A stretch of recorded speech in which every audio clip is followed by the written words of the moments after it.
Oi gente, tudo bem? Eu sou a Ana Lu e eu li O Escafandro e a Borboleta, do Jean-Dominique Bauby, com tradução para o português da Ivone Castilho Benedetti. Esse livro foi me recomendado pela Ju Spor em uma das muitas vezes, né, que a gente ficou horas conversando sobre livros. E, enfim, eu lembro que quando ela me indicou, ela falou alguma coisa sobre a história, mas que eu esqueci. Porque, enfim, são sempre muitas indicações e mesmo que eu tenha esquecido do conteúdo, enfim, eu fiquei com esse título na cabeça, porque ele é muito forte, né, e ele fica ainda mais forte depois que a gente lê o livro. Enfim, um dia, fuçando ali no Scooby Plus, eu achei esse livro pra troca e, enfim, rolou. E eu consegui trocar, e aí quando ele chegou eu vi que era um livro fino, com letra grande, eu acabei lendo bastante rápido e, meu Deus, que livro! Vamos conversar sobre ele. Bom, como eu falei, ele é um livro fino, com letra grande, mas extremamente denso.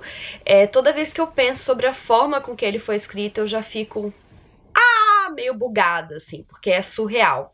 Esse livro é um livro de não ficção autobiográfica, e nele o autor vai falar um pouco da sua vida e vai fazer muitas reflexões, principalmente partindo do fato de que ele sofreu um AVC que o deixou com uma condição muito rara e muito severa, de ficar preso dentro do próprio corpo. Então, ele continuou completamente são, mas o seu corpo não possuía nenhum movimento além do olho esquerdo, e não dá pra imaginar o desespero que é essa situação. A narrativa é muito angustiante, porque acompanhar um adulto são, preso dentro de um corpo que não faz nada, é uma angústia, assim, gente, que não dá nem pra mensurar. E ele vai narrando como é a sensação de você depender das pessoas pra absolutamente tudo, através de passagens menores ou maiores, como, por exemplo, de uma enfermeira desligar a televisão no meio de um programa que ele tá assistindo, ele não poder fazer nada em relação a isso,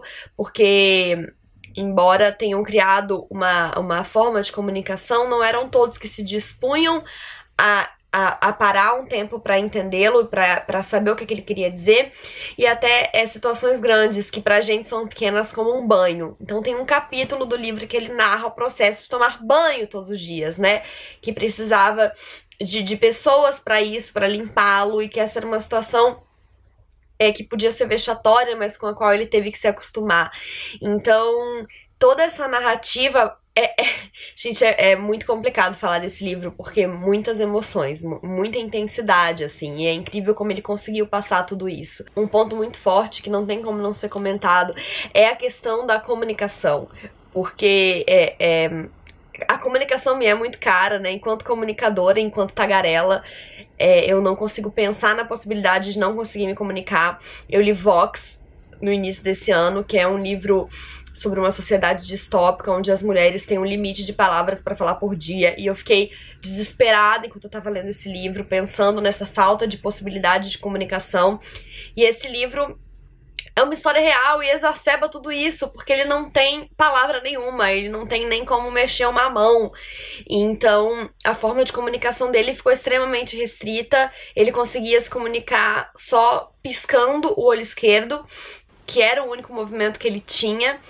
Então foi trabalhado com ele, desenvolvido com as pessoas também que estavam ao redor dele, essa forma de comunicação que era basicamente, as pessoas iam falando as letras do alfabeto e ele piscava pra dizer que sim, que era aquela letra, e assim ele ia formando as palavras. E pensa na dificuldade de fazer isso, e na dificuldade de pessoas que tivessem um tempo e que se dispusessem a se comunicar com ele, né? Como não era o caso da enfermeira que desligou a televisão, por exemplo.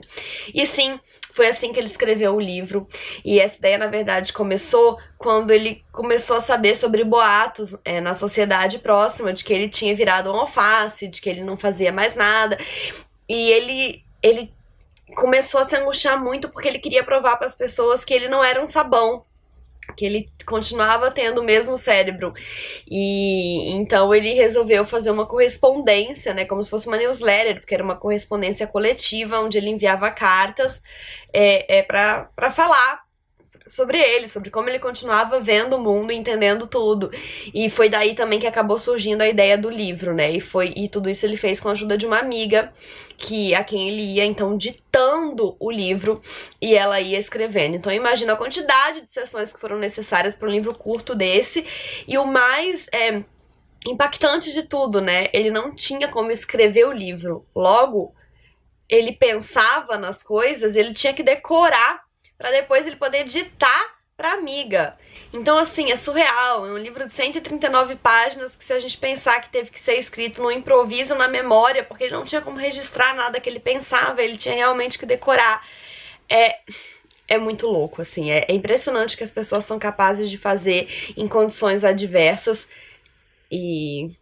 sei lá, é um livro muito perturbador. E quando a gente lê, a gente pensa muito, né, nesse desespero dele de provar que a mente dele era sã, na metáfora que deu origem ao título, que é o escafandro e a borboleta, porque ele fala que a sua mente e a sua alma eram como uma borboleta, muito vívida, agitada e enfim, lúcida, dentro de algo muito pesado, sólido e imóvel, que seria um escafandro. Então, se a gente imagina uma borboleta presa dentro de um escafandro, a gente tem uma analogia muito, muito próxima do que ele viveu. E eu achei muito perspicaz da parte dele pensar, né, nessa ilustração, nessa situação, porque ela realmente descreve muito bem. Falando ainda dessa questão de mente e alma, em algumas passagens ele mostra como que a mente dele fez pra conseguir vivendo da maneira que ele pudesse. Então, como ele tinha muito tempo de sobra, ele passava quase todo o seu tempo sonhando acordado. E ele fazia, né? Ele tomava muito cuidado com esses sonhos, ele criava situações mirabolantes e muito detalhadas para que ele vivesse, pelo menos dentro da cabeça dele, tudo que ele queria viver.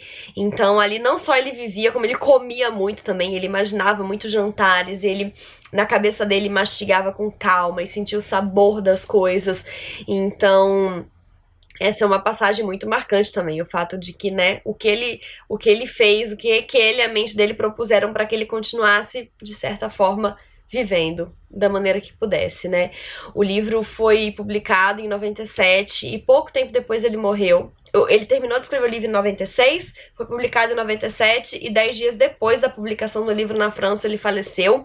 Ele não durou tanto, né, depois do acidente, foram quase 2 anos, se eu não me engano, menos de 2 anos. Ele sofreu um acidente vascular em dezembro de 95 e morreu em 97. E, enfim, essa é uma condição que realmente me deixa pensando se a vida faz sentido numa situação dessa. Eu lembro um pouco de como eu era antes de você, e na questão da eutanásia, na questão... porque lá a gente tem um personagem, né, que quer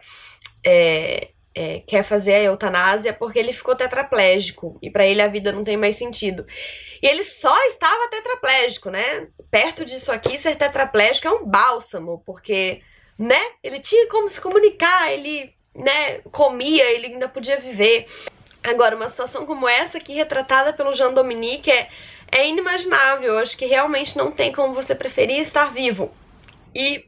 bom, nessa situação ele teria ainda mais dificuldade pra se matar se ele quisesse. É muito complicado, gente, é muito intenso. É um livro que realmente mexe com a cabeça da gente. E eu sei que tá um vídeo muito pessoal e doido, porque são muitas emoções e... enfim, é isso. Eu espero que vocês tenham conseguido entender, que tenham gostado desse vídeo. E se interessaram pelo livro ou já leram, comentem aqui embaixo e vamos conversar sobre ele.